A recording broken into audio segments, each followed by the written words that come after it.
നമസ്കാരം. മലയാളി വാർത്തയിലേക്ക് സ്വാഗതം. ഗണേഷ് കുമാർ ഗതാഗത വകുപ്പ് മന്ത്രിയായ ശേഷം നടപ്പിലാക്കിയ റൂട്ട് റാഷണലൈസേഷൻ വിജയം കൈവരിക്കുന്നു എന്ന വിവരമാണ് ഇപ്പോൾ പുറത്തുവരുന്നത്. KSRTC ആണ് ഈ സന്തോഷ വാർത്ത പുറത്തുവിട്ടിരിക്കുന്നത്.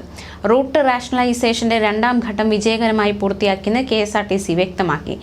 റൂട്ട് റാഷണലൈസേഷനിലൂടെ ഒരു ദിവസം മാത്രം ലാഭിക്കാൻ കഴിഞ്ഞത് കൊല്ലം ജില്ലയിൽ 1,90,542 രൂപയും പത്തനംതിട്ട ജില്ലയിൽ 1,70,75,804 രൂപയുമാണെന്ന് KSRTC വ്യക്തമാക്കി.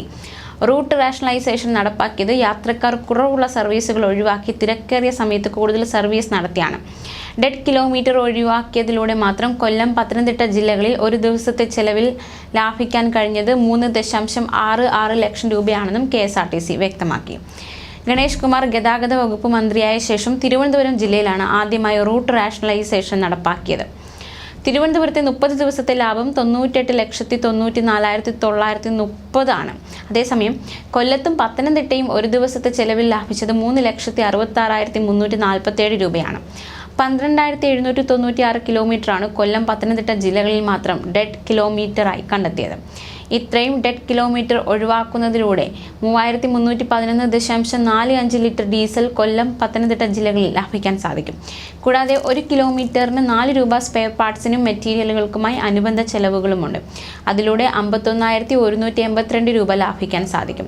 പ്രതിദിന ലാഭം 3,66,347 രൂപ എന്നത് ഒരു മാസത്തേക്ക് കണക്കാക്കിയാൽ ആകെ ലാഭം 1 കോടിയിലധികം രൂപയാണെന്ന് KSRTC വ്യക്തമാക്കി.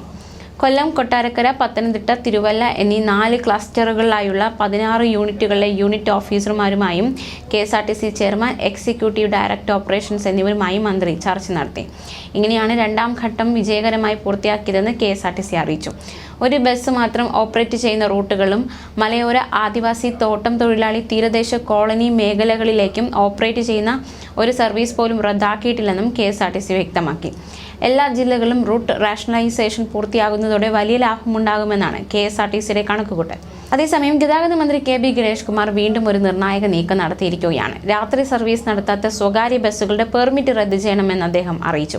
പെർമിറ്റ് ഉണ്ടായിട്ടും സ്വകാര്യ ബസ്സുകൾ രാത്രികളിൽ സർവീസ് നടത്താത്തത് ശ്രദ്ധയിൽപ്പെട്ടിട്ടുണ്ട് എന്നും മന്ത്രി ചൂണ്ടിക്കാണിച്ചു.